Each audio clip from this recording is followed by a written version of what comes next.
A warm welcome to everyone. Thank you for joining us for today's webinar. I am greatly delighted to open this event organized by the Consulate General Italy in Edinburgh, the Italian Institute of Culture in Edinburgh, the Italian Chamber of Commerce and Industry in the UK, and the University of Glasgow.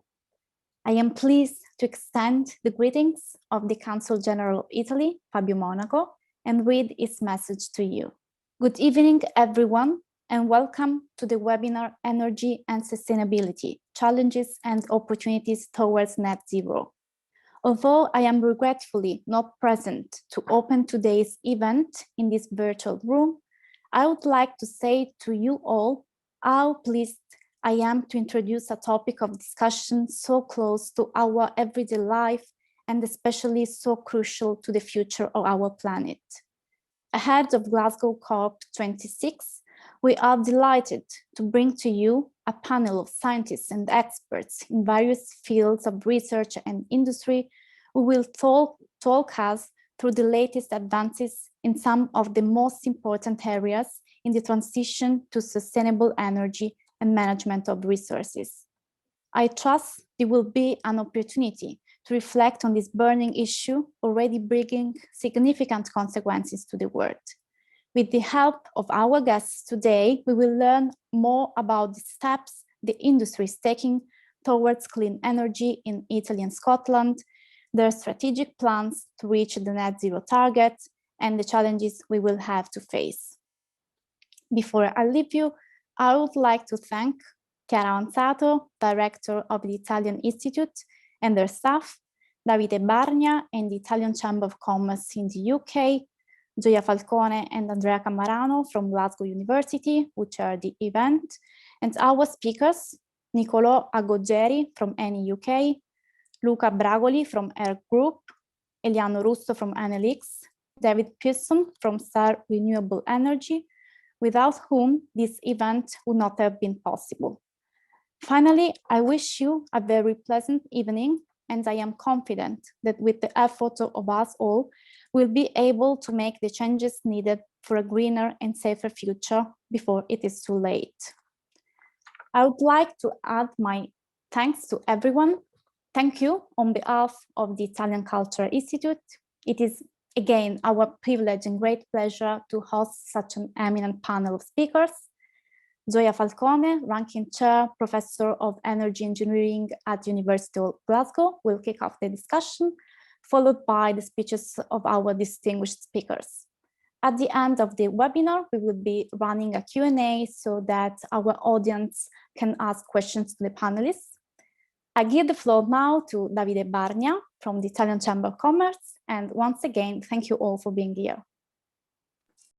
Thank you very much, Chiara, and good evening, everyone. I'm glad to see so many businesses, experts, and professionals connected to discuss the ongoing energy transition from both a Scottish and an Italian perspective. This is an event we've been discussing for a very long time, and I'm glad that we managed to put it together in the end, even if just virtually. I will not take too much of your time as we have so many interesting contributions tonight from all our experts. As head of Scotland office at the Italian Chamber of Commerce and Industry for the UK, I just want to thank, first of all, two members of ours, ENI UK and ERG, as well as Enel, Star Refrigeration and Star Renewable Energy for being here and providing their industry-specific insights and expertise to the discussion. The Chamber of Commerce, we represent and values the local Italian British business community and promotes businesses between the two countries. So this event is really at the heart of what we do every day. At the Scotland office, we are building a number of activities and events leading up to the 2021 United Nations Climate Change Conference, the COP26, that, as you well know, will take place in Glasgow this November. With the partnership between Italy and the UK, and we already have an event confirmed at the 2nd of November and many other in the pipeline. So please do stay in touch if you're interested in knowing more and or collaborating with us. Specifically on the energy transition and sustainability, at the Chamber we have been working to generate conversation, encourage commitment to climate action, sharing best practice, not just locally, but also internationally. And the message tonight is that we don't want this collaboration to end at the end of that November week, but we want to create a legacy for this UK-Italy partnership between businesses, the academia, and the local communities. There is a lot to explore in terms of new circular or green economy, new revenues opportunities, new market and product ideas, and we must work together and don't let this momentum go. So the Italian Chamber of Commerce is here to support you in this endeavor. And I think that this first event is another step in that direction.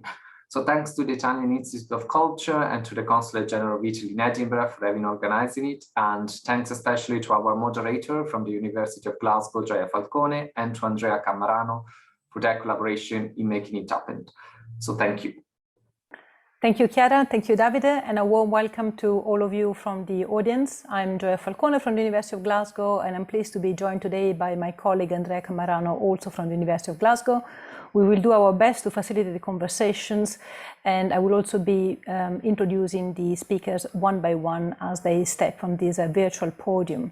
So I'm really delighted to be joined by a panel of industry experts who will be sharing with us today their journey to net zero, what it means to them to work towards sustainable net zero, and also in doing so, how they involve their customers, because without the customers also embarking on net zero as a challenge, we wouldn't be able to achieve the goals.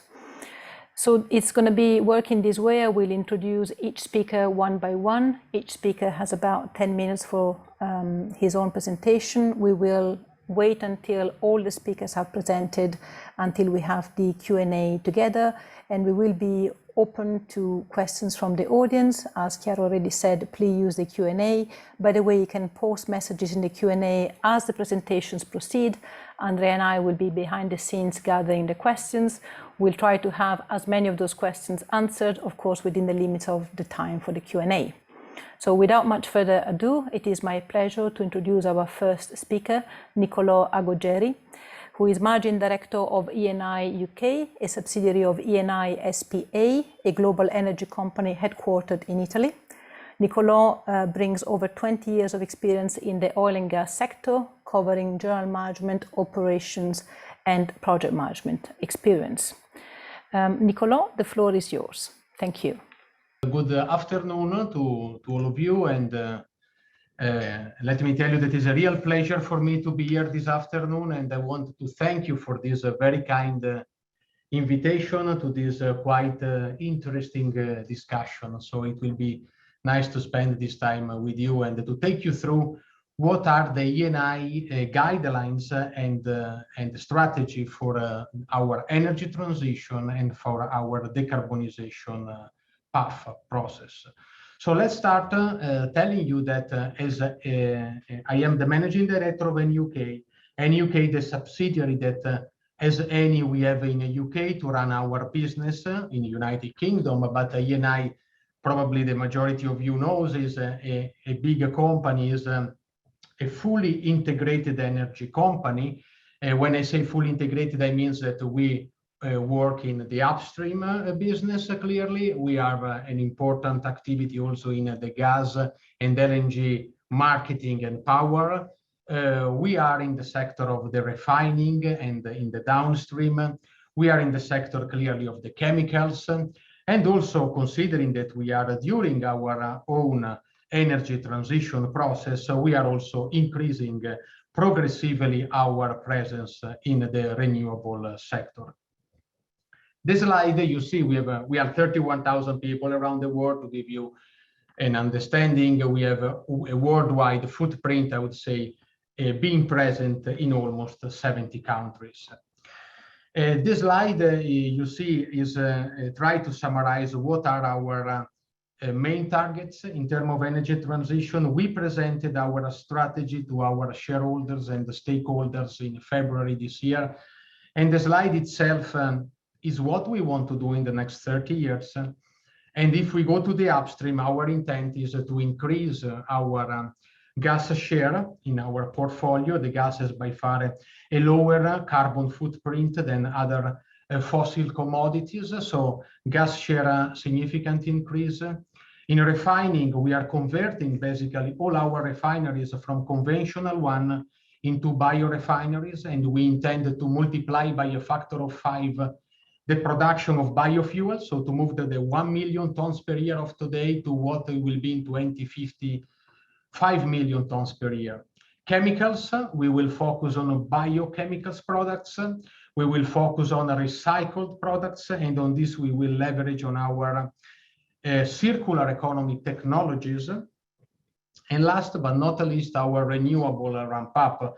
So we wanted to have 5 gigawatt of renewable installed capacity already in 2025, and then to increase it to 15 in 2030, and then up to 55 in 2050.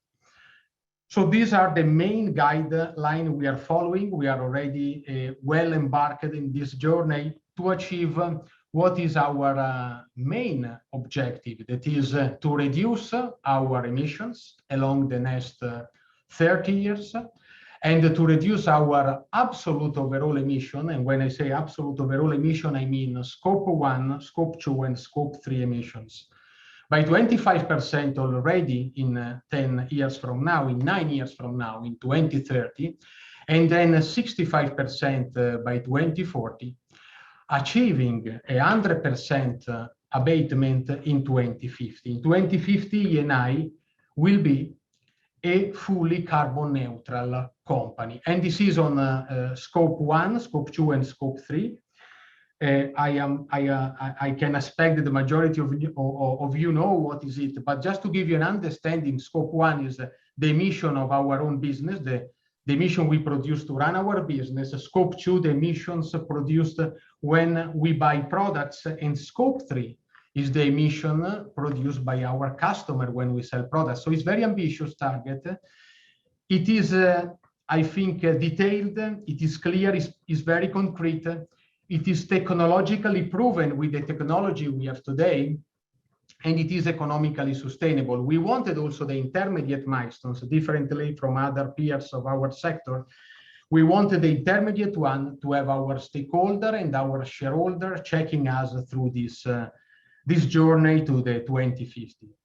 Now, we see UK, and if we want to have a look at the way we see UK for sure is setting themselves as a leading country in the energy transition process and in decarbonization process. And as a Eni, we see UK as the country where we can actively progress our energy transition process.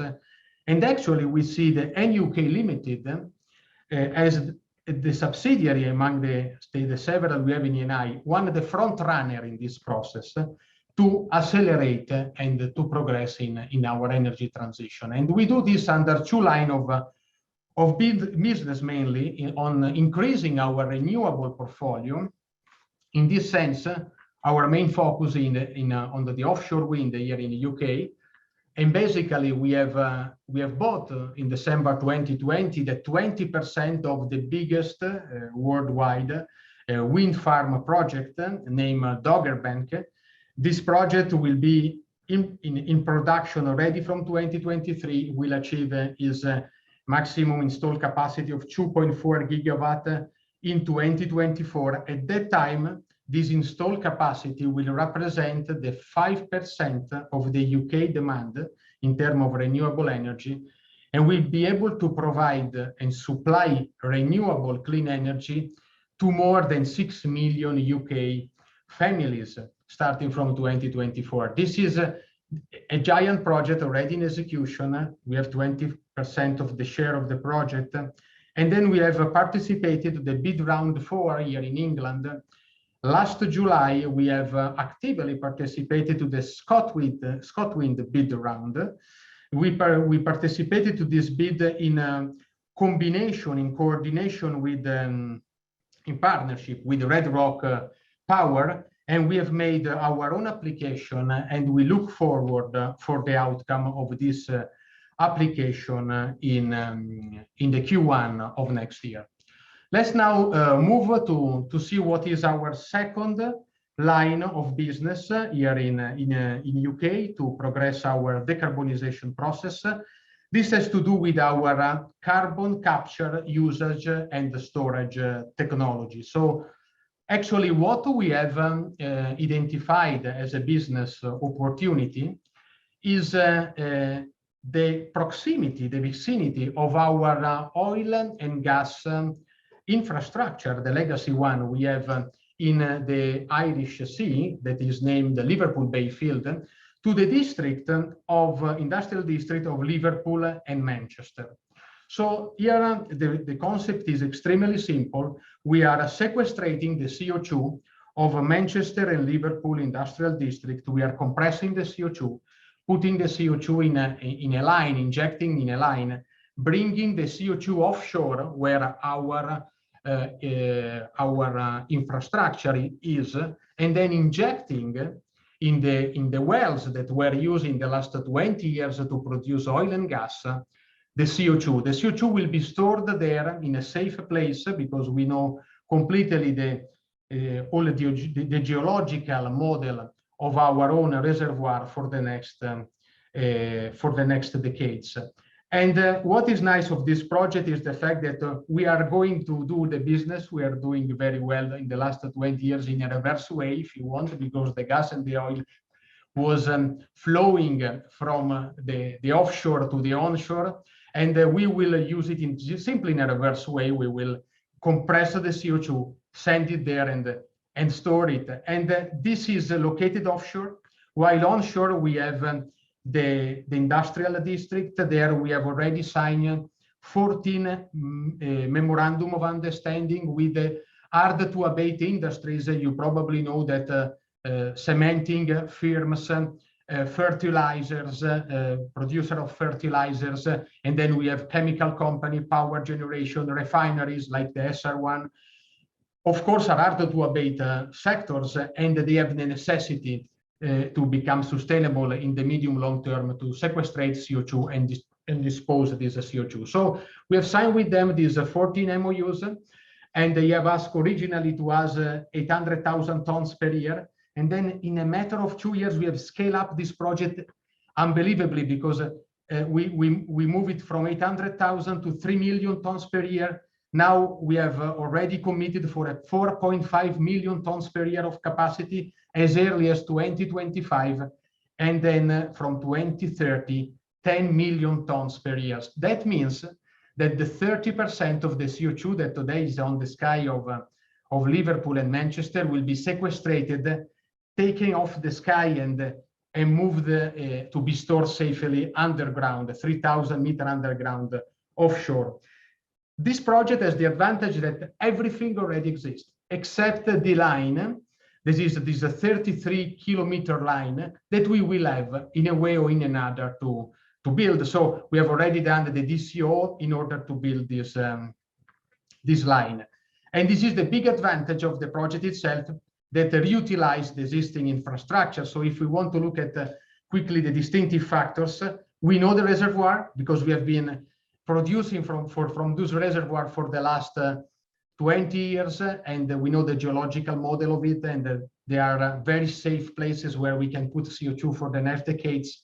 And in terms of time and cost, the distinctive factor of our project, it is one of the 3 biggest clusters that are under development here in the UK, is the time, because only the line has to be built at 33 kilometers onshore. All the rest from the beach to the offshore is already existing, and it has more than 30 years of residual integrity lives. Cost, it will be probably one of the lowest in UK, considering that the repurposing of our infrastructure will allow us to abate by almost 50% the capex.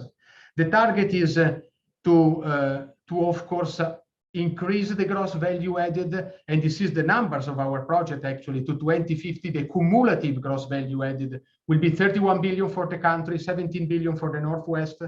I want to spend a few words on the jobs here. There are industries, I mentioned fertilizing company, cementing company, refineries, power generation. Those jobs could be at risk.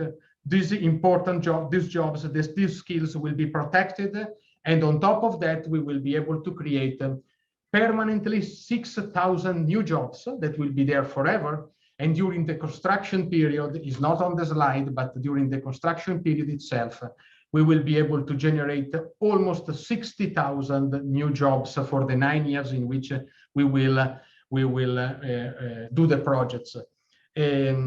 What to say to conclude? I think the best conclusion is to say that the E&I strategy go hands in hand with the UK main guidelines for the energy transition. We actually share a lot of what is written inside the UK energy paper and the Prime Minister 10 points paper. We are commending the regulatory framework over here, the standards for renewable, the business model that has been built very clear for the carbon capture usage and storage business. The white paper for the hydrogen that was issued as early as the 17th of August, so a few weeks ago. And therefore, our two main lines today in this quite clear context are HyNet, one of the three biggest project in country, cluster in country for the carbon capture usage and storage, and probably the biggest wind farm under construction at the moment, Doggerbank. I think we are happy to be here. In a summary, we really value what the UK is doing, and we are considering UK a country where we can significantly progress the transformation of our company, bringing value to our company, but mainly bringing value to this country and being a part of the energy transition of United Kingdom. Thank you very much for your attention. Thank you very much, Nicolò. And as we said before, we're going to wait for the end of all the presentations to take the questions from the audience. Thank you. So I'm now pleased to introduce our second speaker, Luca Bragoli. And Luca, you're welcome to start bringing up your slides. In the meantime, I will introduce you to the audience. Luca is a Chief Public Affairs and Regulatory Officer of the ERG or ERG Group, a leading renewables operator in Italy with expanding business overseas, including in the UK. From 2020, he is also Vice President of the Italian Wind Energy Association, member of the Board of Directors of Wind Europe, and Chair of the Wind Europe Markets and Regulation Working Group. Luca, I'll pass the floor on to you now. Thank you. Thank you for the floor, Gioia. It's a real pleasure for me to be here with you. I have to thank the Italian Cultural Institute and the Italian Chamber of Commerce for this wonderful opportunity to showcase ERG, which is the company I have been working for more than 16 years now. So I will go through this short presentation and let me introduce ERG. ERG is an Italian company with over 80 years of experience in the energy sector. So in the first 70 years, we have been acting in the oil sector. We were refiners and oil products distributors, just like E&I, even if at a smaller scale. And in the last 10 years, we have transitioned from the oil sector to the power sector with a strong focus on renewables. So we are a story of decarbonization in ourselves from a certain perspective. We have carried out our ecological transition. Basically, we have sold all our oil assets and we have reinvested in the renewable sector. We are now a leading IPP, meaning independent power producer in the renewable energies. We are the first onshore wind operator in Italy, but we are active in other 8 European countries, as you can see in this slide. So we are really committed in developing new renewables. And I can say that our assets in operation or under construction are present in 9 different jurisdictions in Europe. So let me say that on last May, we presented a new business plan, 2021-2025, a challenging business plan. We presented it to the financial institutions and the financial community, and we decided to commit ourselves to install further renewable capacity. So the new business plan is totally dedicated to these new technologies. And I have a news to give, because from May we have decided to rotate part of our capital, and we are in the middle of a sale process. So we are selling our gas and hydro assets in order to invest all the income coming from this sale in PV, in photovoltaic and wind and onshore wind. In the end, we think that we can total at the end of our business plan something like 5 gigawatts of installed capacity. As I was saying, part of this capacity is already under construction. We have 400 megawatts that now are under construction, and out of and 250 megawatts out of these 400 megawatts are in UK. So UK is a central part of our development strategy. We have 4 important projects, onshore wind onshore projects. 2 are in Northern Ireland and 2 are in Scotland. So let me say that we are contributing to the decarbonization, also the UK and to the UK decarbonization path. But we're not limiting ourselves to this, because we are also working on the repowering of our wind assets in Italy. And we do have other M&A transactions through which we think we will be able to significantly increase our installed capacity. In our business plan tells very clearly that we think to invest something like 2 billion euro in these 5 years, all in renewables. So I'll move to a second slide, which again comes from the presentation of our business plan. And here I want to convey some clear messages, because this is the first time that our business plan has clearly stated ESG targets, which are integral part of our business plan. We have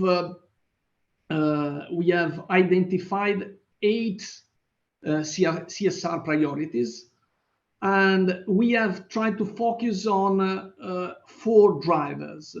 And you can see on your left, planet, engagement, people, and governance. These are ESG priorities on which ERG is committed to contribute. So as to the planet driver, we have committed to reach within 2025 our carbon net neutrality. And on the other side, you can see this 98% on circularity. What it means? It means that we are committed to manage our repowering projects, managing the blades coming from the repowering. Repowering means basically the replacement of the old turbines with newest and largest ones in order to increase the green production. So the old turbines, we have committed not to go and landfill with the old blades, but to reuse or recycle the old blades. Believe me, it's a pretty challenging task, because we are the first player to go through this kind of industrial process. And then another point which is really pivotal and fundamental for our business plan is our engagement with local communities and with younger generations. So in terms of engagement on education, we are trying to implement training programs for young students. And according to our business plan, the target is to get to 20,000 students from now to 2025. So the point is to give these young students contents and training on green energy and sustainability, and the main and give them some inputs on the importance of the energy transition. Why is that? Because we know and we think and we know that the younger generations are those who will have to carry forward, to move forward with this process, and will have to push in order to really decarbonize the economy. We are at the beginning of a process, but this process will take decades. So it's on them, part of the responsibility. Another point which is really distinctive for us is the sharing of the benefits coming from renewable energy with the local communities. We have this 1% for the community. What means 1%? It means that we committed to share at least 1% of our earnings with local communities. And this means that also that we are open to new schemes for sharing these benefits. In UK, it will be the first country where we experience a specific scheme, which is the shared ownership scheme. So it's something that we will propose to the local communities, up to part of the local communities, in the areas where we are developing our projects. Again, people, what are our targets, our ESG objectives on people? The first is on reskilling and transformation. This has been part of what we have done with our people. As I was saying at the beginning, we were refiners, we were oil products distributors. So a big challenge for us was, and partially still is, to drive the competences of our people in a new directions, which is the one of renewables. Other driver for our ESG targets is inclusion and diversity. Why is that? Because we have changed our skin as a company. We were a domestic company focused in Italy. Now we are present in 9 different countries.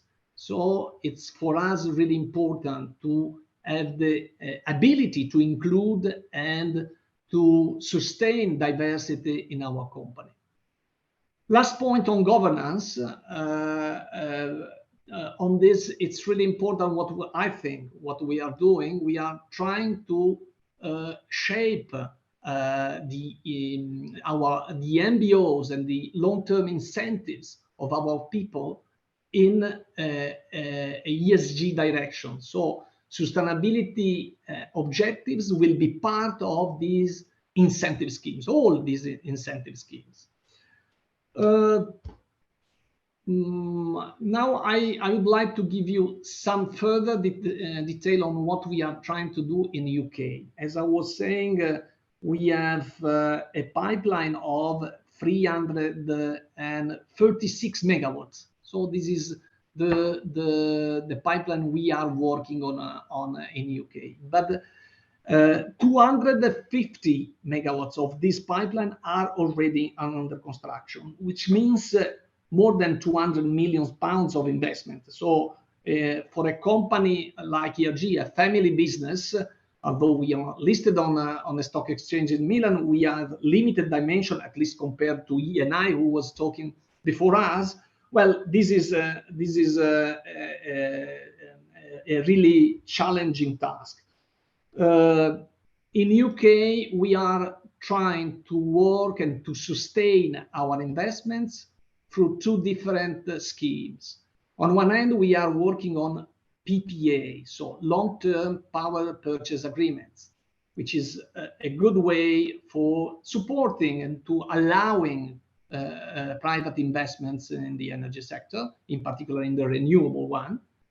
But on the other hand, we are working on the participation of our projects, namely the projects in Scotland, to the CFD auction, the auction round 4 that is about to be opened by the UK government.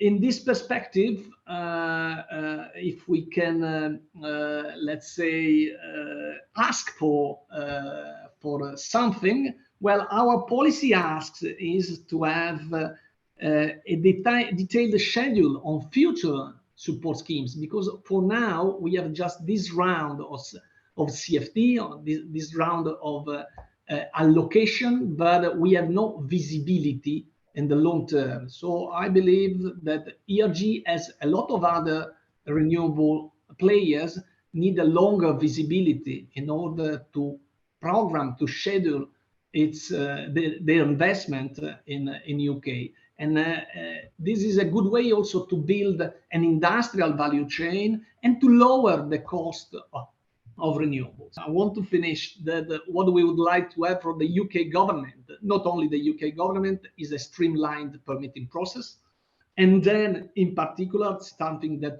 it's under discussion these days, connection charges that are friendly, not punitive for renewables. So let me wrap up and accelerate a bit in order to respect the timeline. Here you have some further detail on what we are doing with local communities. Just let me give you one figure. As a whole, our under construction will give £1 million in terms of community benefits to the local per year to the local communities involved in these onshore wind projects. Last slide, and I really end my presentation. It's an idea that we've had, as I was saying, to involve a bit more the younger generations in the strategic management of our company, because as I was saying, we have a business plan that gets to 2025. We have not a long-term business plan or long-term view as ENI has. So we have organized an hackathon, a competition among young university students in order to have their view, their suggestions on what could be the path in terms of business, but also in terms of sustainability of ERG in the decades to come, from now till 2050. And this, the results of this hackathon will be presented at an event that we are organizing in Glasgow for next COP26. I finish here. Thank you for your time.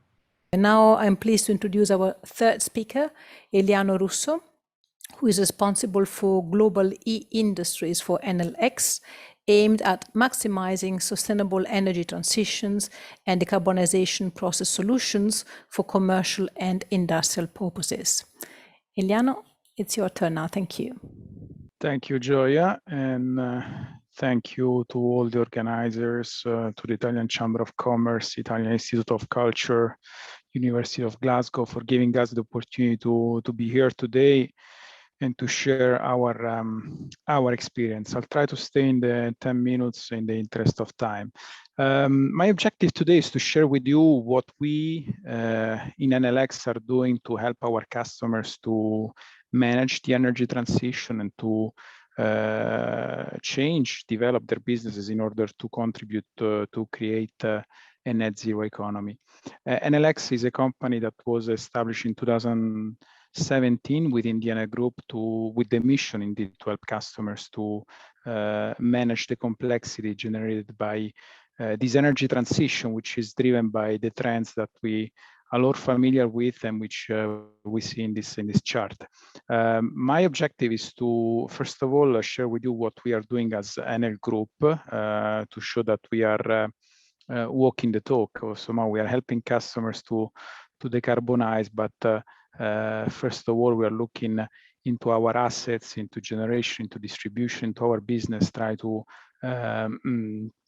substantially contribute to this decarbonization path. Here, when you look at these trends, you see basically a list of objectives that we have already achieved in our trajectory in terms of reduction of greenhouse gas emission with reference to the scope 1, where we managed to reduce already by 80% our emissions since 2017.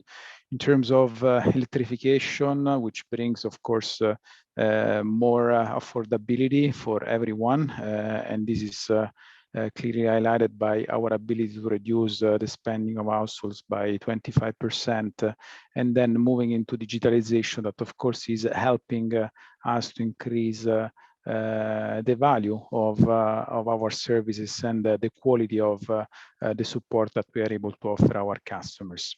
NLX so is part of a big group that is transforming itself since a few years. Today we have more than half of our capacity, which is renewable capacity. This data refers to November 2020, when we had our last capital market day.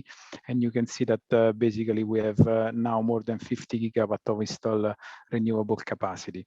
We are also very much involved in flexibility, which means basically introducing sources of flexibility into the system that allows for an acceleration on the decarbonization of the generation fleet. And we are global leaders in demand response services, because we aggregate more than 7 gigawatt of flexible demand, which we then manage with the objective of assuring security of supply and helping TSOs and DSOs in basically granting safety into the power system. This is indeed a path that we're going to continue on. When we look at the targets that we presented for 2030, as you can see, in terms of capacity and generation, we want to go from the figures which I just presented, which are saying us that we already have more than 50% of generation and capacity coming from renewable sources. We want to bring this percentage to 80% already by 2030. The implication is that our CO2 emission factor is expected to go further down from the current 218 grams per kilowatt hour of CO2 equivalent down to 82. And this will be, of course, also driven by the fact that not only we are pushing heavily on renewables, but we are also anticipating the phase out of our coal plants that were originally expected to be phased out in 2030. In the RAS plan, which we presented to the investor in 2030, we basically committed to phase out all our coal capacity by 2027. The result, as said, is that our CO2 emission factor is continue to go dramatically down to 82. This with reference to scope 1 emissions, so the emissions that we are responsible for. But as already mentioned by Nicolò, by Luca, we don't not only focus on scope 1, but we want to decarbonize the entire value chain, also covering scope 2 and scope 3 emission. Here you see what is that we are targeting to achieve between by 2030, when we expect the million tons of scope 3 emission to go down to 21 million tons in 2030. But again, this is just a premise. I will be very fast, but I simply wanted to show what we are doing as a group. NLX indeed is focusing very much on customers, residential customers, industrial, commercial customers, and also public administration. And the objective for us is to support those customers in making their businesses more sustainable. Sustainability is a very wide concept. Here on the left-hand side of the chart, you find some of the key clusters that we find within the sustainability area.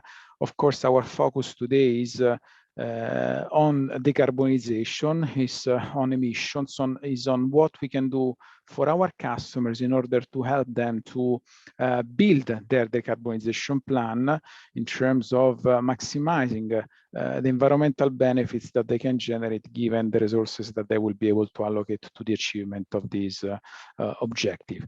This is a very hot topic. I mean, when we look at the number of investors that today are investing in assets that require disclosure on environmental data, we're talking about 600 investors all over the world investing more than 110 trillion of US dollars. We have more than 10,000 companies that are basically disclosing environmental data, leveraging the carbon disclosure standards. We have more than 1,700 companies that are committing already today to achieve objective leveraging the science-based target. All this to say that this is a journey that just started, because most of these companies, despite being committed, still need support to identify the most appropriate tools and ways to either minimize the resources that are needed to achieve certain objective, or even maximize the environmental benefits that they can achieve. On the right-hand side, you can easily see that even within those companies that are the most advanced one in terms of decarbonization and definition of strategy to decarbonize their businesses, most of those companies still have a scoring that is less than A-, and most of them, we're talking about companies that do not include in their activities the achievement of Scope 3 reduction targets. Companies anyway that are committed to this are, as you can see, in many different sectors. This need to decarbonize businesses is very strong everywhere, from food and beverage to financial services, real estate, electrical equipment. But again, also in this case, you can see where most of those companies, despite being committed, despite making a huge effort, still are mainly focusing on Scope 1 and Scope 2 emission. And this is very relevant, because if you look at this chart, you can see we took some examples on the left-hand side from different sectors like pharmaceutical, food, and retail. And you can see that all those companies are very active in terms of reducing the Scope 1 and Scope 2 emission. But when you look at the weight of Scope 3 emission, the total emission, you will be astonished to see that this weight can go from the 63% of pharmaceutical companies like AstraZeneca to almost 97% of companies like Procter & Gamble. This is a general issue. It's just not related to these companies, because if you look at the bottom right side of this chart, you see that in most of the sectors, the Scope 3 emission have a weight that can range from 80, 90, 70%. And this means that if we really want to truly decarbonize our economy, we need to help these companies to go beyond their own perimeter and to start focusing on the emissions that are originated by their suppliers in the supply chain, but also by their customers. As we can see, most of the emission reductions globally are expected to come by efficiency, by renewables, and this is why these are the areas where we are focusing on. I would like to close with this chart, because I think it's a chart that properly summarizes what is that we're doing to help our customers to make their businesses more sustainable. We offer customer insights services, basically to help our customers to understand how they buy and they use energy. And we also help them to identify ways to use energy in a smarter way, offering them both hardware and software solution to reduce their consumption. We give our customers distributed energy solutions, basically to help them to generate their own renewable energy in-house instead of buying energy from the grid. Every time, of course, it's convenient for them to do that. We also offer battery energy storage solution, most of the time also coupled with renewables, again, with the objective of offering additional flexibility to our customers and to the systems in order to accelerate the decarbonization process. We offer flexibility solution through which we basically aggregate lots of customers together with generation asset, charging points, and batteries to then monetize this flexibility on central markets. Last but not least, we're also pushing heavily on electrification of transport. First of all, focusing on traditional mobility, but lately also starting to invest heavily in cold iron and so in the electrification of green ports. We put together all these solutions and we leverage these solutions basically to help our customers to implement their decarbonization plans. Decarbonization plans that we are going to define together with them with the objective, as I said, either to maximize the environmental benefit in terms of reduction of greenhouse gases, or on the other side, given an amount of resources that they're keen to invest, to basically help them to allocate those resources in an optimal way.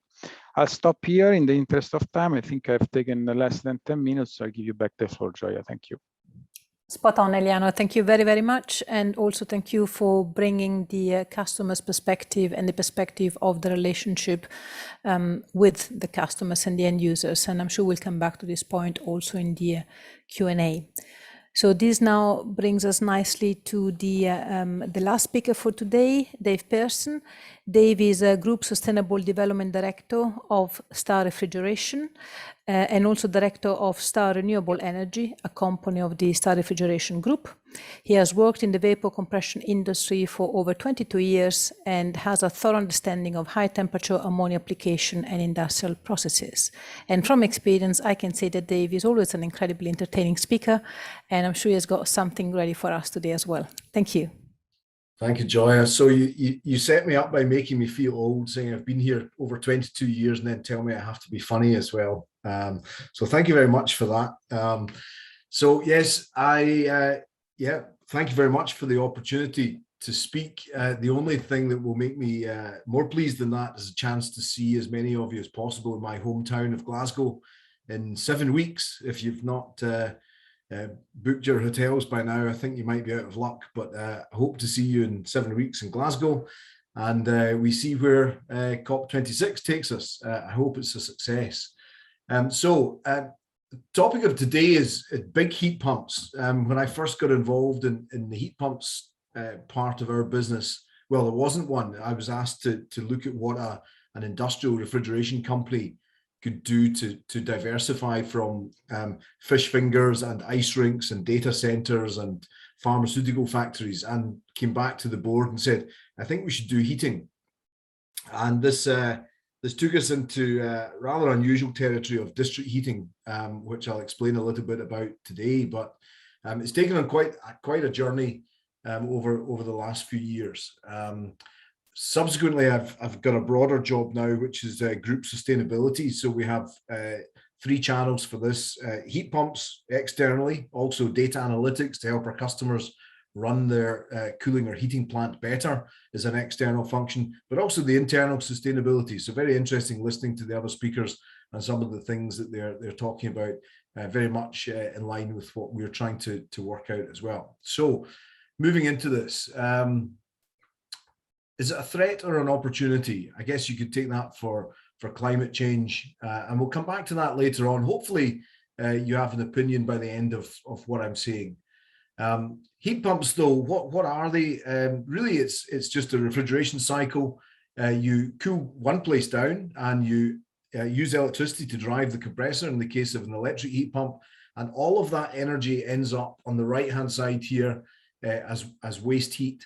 That can be harnessed if it's a heat pump. If it's an air conditioning system, it's typically thrown away. But that's really the equation of the cooling part plus the electricity ends up as the heat part on the right-hand side. And this offers a tremendous opportunity to be much more efficient. Typical efficiencies are over 3, but certainly it's possible to have heat pumps with efficiencies of 6 or 7. It's really just a case of designing the system as best as possible. So where did it all begin? And this is the nice symmetry for the discussion today. This young man, aged 22, he was a professor at Glasgow University. Even Gioia wasn't that young when she became a professor, but 22 years old, in 1852, Lord Kelvin gave a paper, building on the shoulders of many others as well, of course, at the time, but proposing heat engines, as he called them, would be incredibly useful. And really, since then, there's been some, but not as many as we might think. I think it's been far too easy just to burn fossil fuels, and much cheaper in many respects, but certainly simpler. So why would a city want to try and do this? Well, a variety of reasons. I've pinched this this graphic from the European Heat Pump Association and added one on the right for myself, but less imports. The UK has moved from a net exporter of gas to 55% of our gas is now imported. That's not a solid basis for a good economy, but we tend to talk more in terms of renewable energy, but also energy efficiency. A huge topic in most of the major cities around the world is clean air, and it's often attributed to transport, the poor air quality, but actually there's been studies done showing that the air quality in London, the NOx emissions by 2025 will be as dominant from heating by burning gas as they are from transport. So watch this this trend, and of course supply security. But really, the local jobs is a huge opportunity in any country. And it was mentioned one of the previous speakers about smart grids, and that's a colossal opportunity. I'll say more about that shortly. The important thing to think about heating is that it's several segments, at least 6, possibly 8, maybe even a dozen, and they're all slightly different. They share many common challenges and opportunities, but really you have to break it down so that brand new small houses are very different from old cities. Very different from industry. This is a picture of a whiskey still, just a toy, but just a nice little picture. But industrial processes as well, where there's lots of heating and cooling going on. Perhaps we could join up the heating and cooling. They're opposite sides of the same penny. If you heat something up, you've cooled something down. So what have we done in this space? Well, this goes back 2010. We built this project in Norway. It was at the time the largest 90-degree heat pump in the world. It uses ammonia as a working fluid. We increased the efficiency compared to, it was a hydrocarbon, HCFC, hydrocarbon fluoride, that was being proposed. And we increased the efficiency by about 25%. And that's a big deal.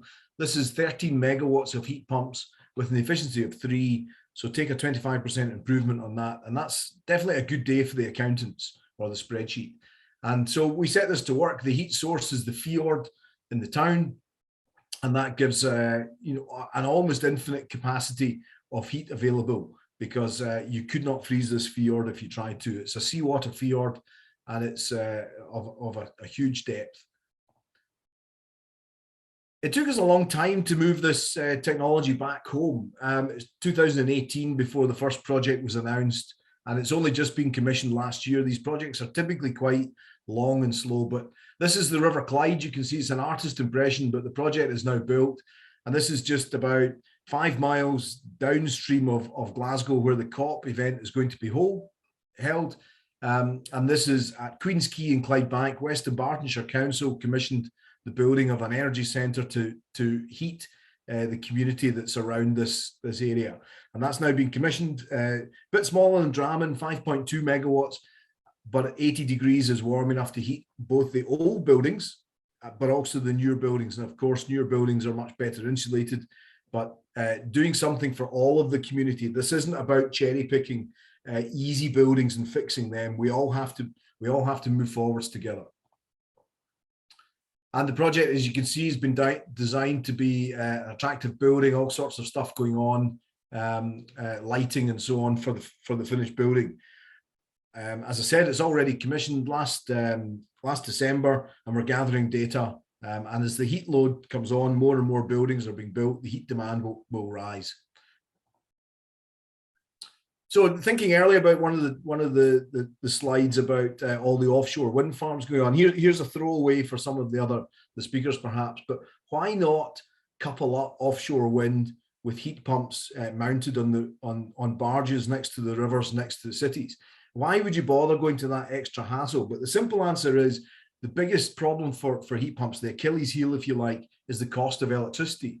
But we're generating, there's just been another auction in the UK, but we can produce electricity for around about 50 euros per megawatt hour. But by the time the facility in the city buys it through the grid and all the taxation, et cetera, it's up round about 20 euros per megawatt hour. So it's 4 times the cost now of making electricity to actually buy it. But what if it was a direct private wire? This PPA that we hear about, what if that was direct to the heat pump companies? Or what if the same company owned the heat pumps as owned the wind farms? The thing to realize about heat demand is it's a function of heat loss from the buildings, and that's highest when the wind speed is highest. So the windier it is, the more electricity you have and the more heat demand you have. So they're really, really good partners, as opposed to solar, for example, where when it's sunniest, you don't need so much heat. Solar is a much better partner for any cooling systems.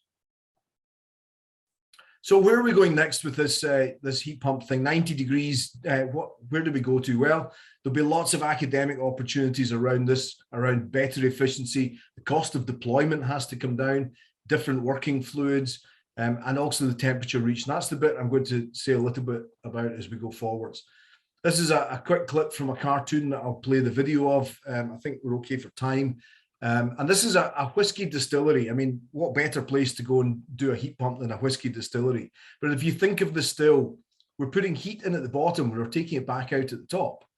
But typically what we're doing is burning a fossil fuel at the bottom and then throwing away the heat, perhaps heating up the rivers a little bit too much. But what if we recycle this heat? And it's not just for whiskey, it could be any of the spirits that are drunk around the world. It's got some examples of how the heat pumps can be used at these high temperatures. But really, whenever there's heating going on, and that can apply to a refinery as well, heat pumps now have been deployed at up to 160 degrees, and I'm sure the temperature will rise further. But any process where heating and cooling are happening at the same time really is a great opportunity. So where next? And this is the last couple of slides. But really, we have to stop burning stuff, is the way I usually put it. Just for heat. If you absolutely have to, for melting glass or something, then yes, for sure, it's very, very high temperature, several hundred degrees. But if it's just for relatively low temperatures, there's got to be better science that we can apply. But we have to recognize that heat pumps aren't going to happen until we solve the cost of electricity. And also we have to see a downward acceptance of burning stuff. And this is happening, all the work that's going on with various companies, carbon commitments and so on. They're basically realizing they've done a lot of the easy stuff. They've switched from purchasing electricity from one place to another, but they're left with their fossil fuel combustion. And most of the food factories that we speak to, this is their big challenges, this piece that's much, much harder to do. And so this all comes down to policies. I said earlier, electricity is approximately 3 or 4 times the cost of producing it in a wind farm. That's principally the policy piece. So we're saying paper-based policies are the barrier, but they're paper thin. Let's change the paper and get to something different. And if we solve these, then we've got this massive opportunity. As I said earlier, and I'll share the tulips again, but lots and lots of different reasons that this stacks up. And perhaps with such a well-versed audience, multilingual, I'll create a new word for you, but thropportunity. That's what I hope we see from COP26, is that we turn this threat into an opportunity and really create a just transition where we're doing benefit for all of the communities, but fixing this problem, and we stop being scared of it and start seeing it for what it is, which is a thropportunity. And that is me. Thank you. Fantastic, Dave, and thank you to all of our speakers. Very inspiring and thought-provoking presentations, different scales of problem, different potential solutions moving forward. And Dave, I was intrigued by your statement that maybe wind companies can also own heat pumps themselves. And so this probably prompts me to one point for discussion, if you're ready to move to the Q&A. And that point for discussions is really, do we have to change the modus operandi? Do we have to move more and more towards hybrid organization, providing hybrid solutions? Or are we talking about different business models in terms of collaboration among the conventional classic players? Could I open this question to the floor in no particular order? But I don't know if, Dave, you want to start, as you were the last speaker on this. Well, I'd be happy to. I went to a conference about financing of wind farms, because I'm interested in hearing what people that I don't have much to do with are saying. And they were saying the hardest thing about wind farms going forwards is getting a good enough price, a strike price, if you like, the PPA, at a high enough price for the electricity. And it occurred to me, well, find somebody else to buy it. Take more responsibility for the supply chain. And whether they own the heat pump or not, that's not really necessary. But having this private wire, the offshore wind farms in Scotland, there's a huge cable coming in near to Dundee, and Dundee sits right in the water. And Dundee is desperately trying to work out how to decarbonise the city centre. Lots of good stuff going on with transport, and they will move towards district heating at one point. But when they do, they'll realise that they really wish that they could buy the electricity at the right price.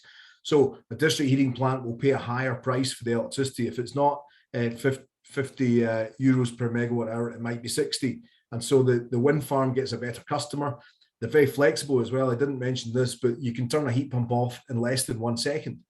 And if you have a thermal store, which is a tank of hot water, then you can effectively switch off your demand on the grid if the grid is a little bit stressed. And that's really all part of this integrated energy scheme. So always about the money, but I think a huge opportunity to think a wee bit more joined up. Thank you. And Luca, Nicolo, I know you presented your scenarios where you had the wind playing a key role, and so did Eliane also talking about the mix of energy. What is your take on this direction for hybridization, and is a preferred solution for hybrid systems? And do we want to enter into the debate of should wind feed heat pumps or the generation of hydrogen? Could you please expand on this from your points of view? Thank you. Want me to go with you? I'm happy to offer Gioia my view on this, and thank you first of all for the question. There will be for sure the energy transition and the decarbonization process cannot have only one answer to the complex question it is raising. So how it will happen?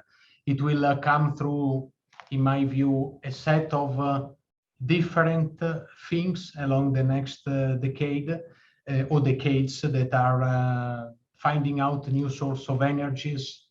First of all, this probably, but also processes that we will utilize to decarbonize the existing products. So we have products today that have an impact on the environment, and we can fully decarbonize them.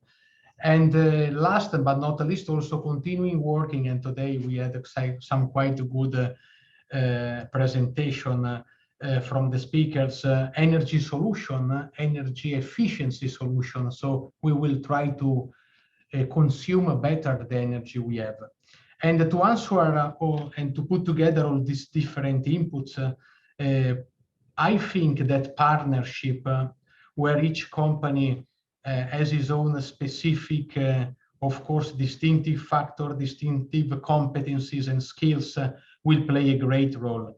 And this partnership that is a model that can work aside of creating hybrid companies can bring a lot of value, because the business will be, as you are highlighting, a cross business maybe sometimes. So as any now we bring our competence in how you can store gas in a reservoir, while the emitters for our carbon capture, usage and storage will tell us how they can capture the CO2. So we put together the two parts, and we have signed also as Eni in the UK an important MOU with the Uniper to study together development of blue hydrogen initiatives. And then again there you put together the competencies of a power generation company with a oil and gas company as Eni.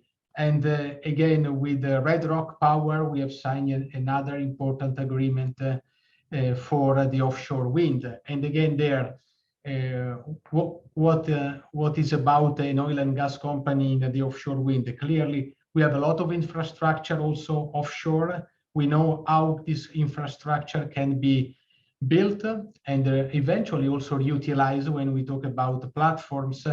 And at the same time, Red Rock Power can bring us the competence in other aspects where they have more distinctive knowledge. So I think partnership will play, to conclude, a great role in this.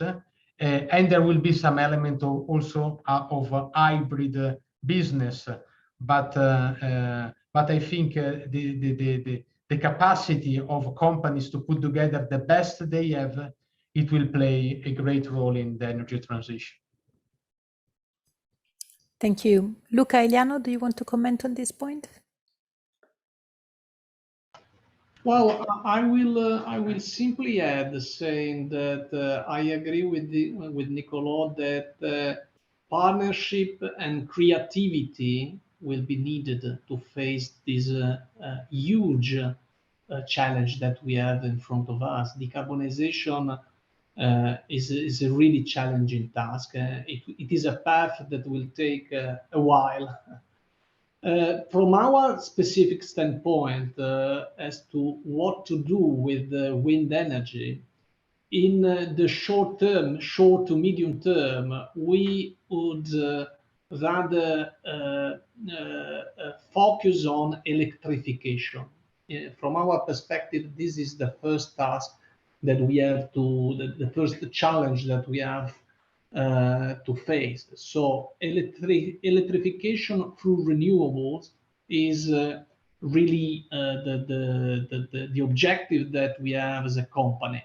So the wind production, I think, should be firstly dedicated to that. Then, for sure, there are other perspectives, including hydrogen. In our view, hydrogen should be green hydrogen rather than blue hydrogen. But we understand that there might be different views on this. But on the CCS, I will start a bit of debate. But on CCS, recently have been published studies from UK university stating that the carbon footprint of the process are not that good. So these are technologies that might have a role. It's likely that will have a role in the future, but I think that a lot of investments have to be done in order to have an economically sustainable investment in this direction. For now, we have for sure PV and wind, which are mature technologies, and that can ensure a good level of decarbonization. And I think those are the streams on which we should focus in the short term. For us, I will finish my contribution. For us now, the real problem is not what to do with wind energy, is to install wind energy, because it's too time lengthy to authorize wind and PV projects. This is the problem that we have not only in UK, but in all the countries we are present in EU. Thank you. And we'll probably pick up on the CCS debate in a second. Eliano, please. Thank you, Gioia. Just a couple of words. I do agree that there are no bulletproof solutions, so it's important to look into all directions. Said this, I fully subscribe what Luca just said, that the challenge is huge. And I mean, if we really want to stabilize the concentration of CO2 in atmosphere, when we look at the budget that we have theoretically available at the current level of emission, is going to be gone in 6-7 years. So I think for us, it's not just about being better than yesterday. We have to be at our best, which means we need to be disruptive. We need to be innovative. We need to go to the extreme, because being better than before is not going to be enough. We don't have enough time. Absolutely. And then in this race against time, where do you all see the role of governments? And in this case, I'm talking in the plural, because we're talking about multiple countries today. And how do you see them intervening? Do you think that it's something that the governments need to try with the right information, who else should be driving this transition? Obviously, different organizations have different goals at different time frames. I was in a different conversation today where industry representatives were saying, well, our horizon is short to medium term at best, and we shouldn't be asked to contribute to all investments that are aiming to the long term, because that's also where the risks increase, and we are responsible towards our own investors and stakeholders. So how do we cover this medium to long term window? And some of you earlier were also, I think it was you, Eleanor, you had the keyword beyond 2050, which I think is absolutely important as well. Hitting a target in 2050 doesn't ensure that we will be able to sustain that trend beyond 2050. So what are your wild views on this point, please? I'm happy to start, given I was the last one to take the previous question. My answer is very much related to what I said. I mean, let's think what happened with the renewables in the last 20 years. Everything started with a strong support, strong incentives. This as favored investment, cost of technology went down, and renewable today, where there are resources available, is absolutely competitive against conventional generation. What does this mean? Today, if we say we have to be disruptive, I mean, the technologies that are viable today are not enough. I mean, there are sectors where if we really want to electrify, I'm thinking about ceramics, pulp and paper, petrochemical industry, we need to support the new technology. Luca was talking about green hydrogen. That's going to be fundamental, because there are no other option to electrify those sectors. And if we wait for the solution to come, what is technically available today but is not commercially viable will stay not a dream, but will not be industrialized. We need to industrialize these technologies today. And as we did with renewables, those technologies need to be supported in order to invest and bring the cost of the technology down. We have seen it with renewables. We are observing this with batteries today. It will be the same with green hydrogen and electrolyzer. Thank you. But then in this regard, sorry, Nicola, I know you just admitted yourself. I was just going to make a little connection to what Dave was saying earlier. So talking about readiness of the technology, if we have, for example, the heat pumps technology at the scale that Dave was talking about, ready to go now, and if that technology can be upscaled by combination with renewable electricity, could that be an interim step to electrification? At the end of the day, heat pumps also need electricity. So I regard that as part of electrification in a different way. How do we face these targets to, like Luca presented, 21 to 2025 and then 25 to 2030 in human steps, using technology that we have and then going forward? Renewable heat, I mean, process heating, industrial heating covers 30% of the energy demand that we have today. If we look about low, medium temperature heating, this is something that can happen today. I mean, there are opportunities where this is viable today without incentive. Yes, there might be constraint in terms of investment, because maybe some of these players have cash constraints. There might be constraint because they have maybe an asset that is not yet at the end of life, so they're not yet making a decision to either refurbish that asset or substitute the asset, in this case a gas boiler with a heat pump.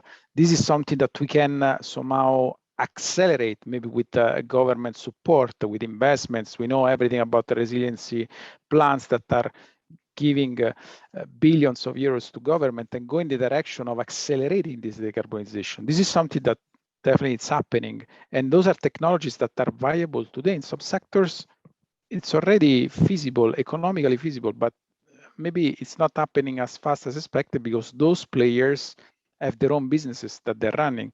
They don't have maybe resources to dedicate to these changes in technologies because they focus on the core business. But there are new business models, energy as a service, heat as a service. We, for example, invest on behalf of our customers to basically bring this solution in their perimeter.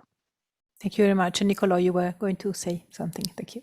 Yes, no, I think I agree with Eliano with the importance of finding and industrializing, mainly more than finding, and so moving from prototype to industrial solutions. Some of the technologies is a necessary step. It is a necessary step because this will create the volume of technology on the market necessary to start to replace some of the existing energy sources. So that part is key. And if you look at the R&D offices of all our companies, all of us in the energy sector are investing a huge amount of money in finding out new technologies to replace what are the existing one, but mainly being able to have them then sustainable in the long term and become a new energy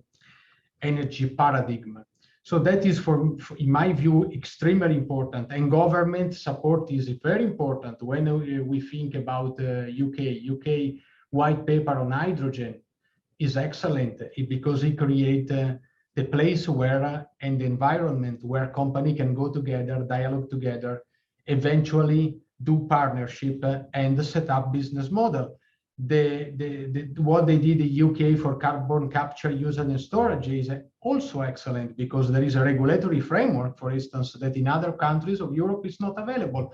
So at the end of the day, in a matter of 5 years, this is the story, the skies, if we go back to our project of Liverpool and Manchester, will be the 30–40% cleaner than today. This is what will happen here in UK because they set the rules. And so that is a part for me that is extremely important in terms of government support.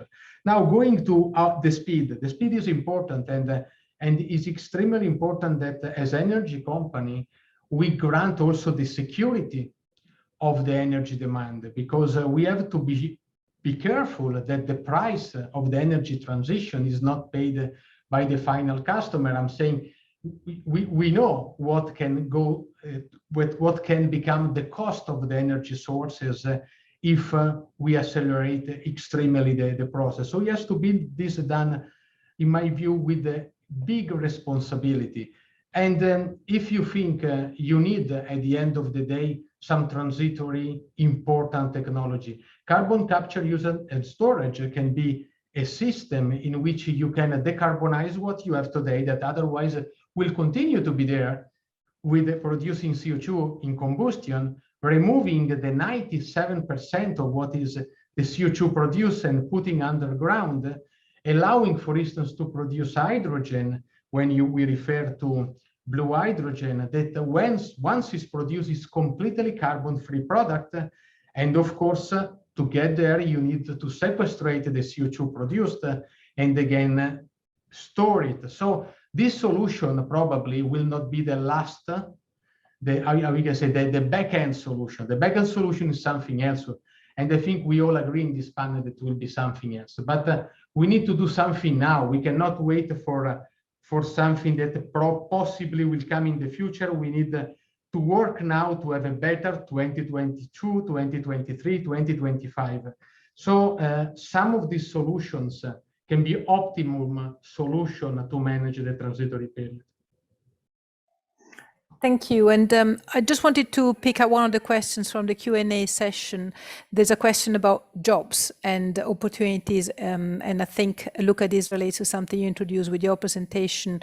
There's a question about opportunities for the young generation and how do we quantify these opportunities, and can we get maybe into the debate of how many jobs, again coming back to the 21 to 2025, 2025 to 2030 and beyond. And this is also a topic of relevance to the academics among us, because we are asked to maybe think of new degree programs, but we always have to take it very carefully as to what is the actual demand. We cannot take too many risks.